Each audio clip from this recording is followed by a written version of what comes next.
Vamos agora falar então sobre infraestrutura. Você tem uma pergunta para falar? Eu quero redirecionar para Ponte Nova, porque eu não sei se Ponte Nova parou no tempo, ou se ela piorou, ou se ela regrediu, eu não sei o que está acontecendo. Tem até aquela frase, no começo estava ruim, agora parece que piorou. Então, e não há nada que não esteja tão ruim que não possa piorar, e é isso que eu estou vendo acontecer. E aí? Tem solução nessa gestão ou não? E essa que vai ser a bucha da próxima? Essa é uma das buchas da próxima, eu acho, porque tem várias mesmo, infelizmente. O que acabou acontecendo com pavimentação, eu percebo que tudo parte de um princípio, que é planejamento. O que a gente entende que não houve. A gente tem, a prefeitura comprou uma máquina, usina de asfalto, né? Se não me engano, no final de 2019 para 2020. E essa usina, num primeiro momento, ela funciona muito bem, então ela atende a demanda. Mas, por alguns motivos, ela começa a dar muito problema. E aí ela para de fazer as produções. Acredito que, na expectativa de voltar essa usina, mês que vem volta, semana que vem volta, ou alguma coisa nesse sentido, em prazos curtos na cabeça deles, em vez de terceirizarem a questão, por exemplo, da compra de asfalto, ou mesmo da empresa terceirizar uma empresa para fazer a manutenção de um tapa-buraco padrão, né, que é uma manutenção básica, foi passando o tempo, e aí chegamos ao ponto que chegamos em Ponte Nova. De não termos, talvez, uma rua para falar que tinha uma boa pavimentação asfáltica. Eles vão falar que é culpa da chuva, ajuda também a dar problema, mas eu falo que é muito mais a falta de planejamento. Porque é muito nítido essa questão da máquina de asfalto como sendo um ponto ali que faz a diferença nessa questão da manutenção dos tapa-buraco, principalmente.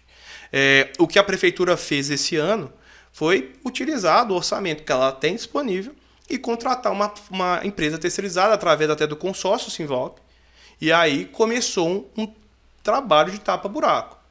Amenizou? Bastante, mas tem muita coisa ainda para tampar. E sobre a infraestrutura, porque a gente fica muito nesse negócio de tapa-buraco, mas se você andar em Ponte Nova hoje, na beira-rio ali, a situação tá crítica. A ponte afundou. Sujeira. Se você andar ali, for ali pro Banco do Brasil, ele fazer caminhada ali naquela virada ali, indo pra Copacabana ali, a rua afundou também. Afundou também. Aí você vai nos bairros também, infraestrutura precária em vários bairros aqui na cidade. Você pode rodar aí, São Pedro, bairro de Fátima, Pacheco, São Geraldo, todo lugar que você vai ali tem um problema na rua ali.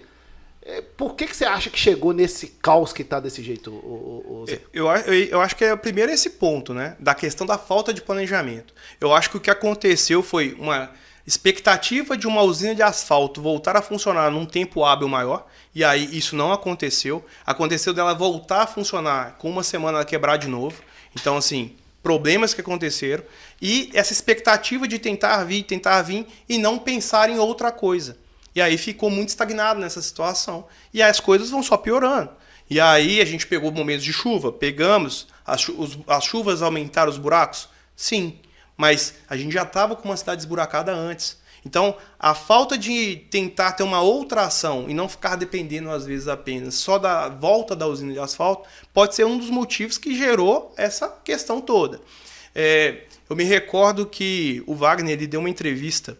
O Wagner prefeito ele deu uma entrevista na TV do CAI em 2021. Naquele momento, acho que vocês vão recordar, ele já era a primeira reclamação ali da população a questão da quantidade de buraco. Então você vê que não é algo de 2022. Então isso é algo que já vem desde 2021. E aí ele falando que queria resolver, fazer acontecer. Ele fala de uma forma tão assim, que Ponte Nova nunca teve tanta obra ao mesmo tempo, e isso é um fato, mas o problema de ter tanta obra ao mesmo tempo é o quê? A prefeitura não dava conta de fazer todas ao mesmo tempo. E aí, o que a gente teve? Pior do que uma obra não feita é uma obra começada e abandonada. Recurso público já investido e ser jogado fora, porque vai ter que fazer de novo. E um retrabalho uma vez é horrível, mas 4 vezes, 5 vezes E aí, assim, essa percepção que não é quantidade que faz a diferença, mas a qualidade com que elas executam e o tempo que essas obras vão durar é que vai fazer a diferença na vida da população. Então, volto mais uma vez. Temos que fazer planejamento em Ponte Nova. Ponte Nova é uma cidade que não tem planejamento. Como eu falo e afirmo isso?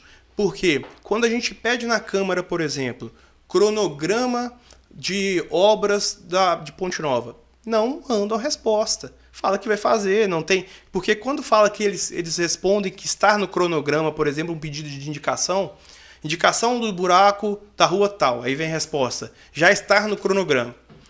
O que vocês entendem que é o cronograma? Eu entendo que um cronograma, ele tem data de Óbvio. previsão. Se eles me afirmam, né? Se eles afirmam pra gente que está no cronograma, qual a dificuldade de escrever na resposta? Está no cronograma com previsão para data tal. Tem alguma dificuldade disso? Não tem, porque eles estão falando que está no cronograma. E por que nenhuma resposta vem? Porque é óbvio, porque não tem cronograma. Então, assim, e isso viraram respostas frequentes da Prefeitura à Câmara Municipal. Eu perdi a paciência com relação a isso. Já falei, em palavra livre minha, algumas vezes sobre essa questão, porque a forma de lidar com as respostas de requerimentos, indicações da Câmara é muito desrespeitoso. E o desrespeito não é só com a instituição, é com a população. Porque tudo que a Câmara pede, que os vereadores pedem, não é que a gente está querendo para nosso uso. É a população que nos cobra, nos fazem pedidos de informações, querendo entender, saber que dia que vai melhorar ou não vai melhorar. E a Prefeitura responde a gente de forma vazia desse jeito.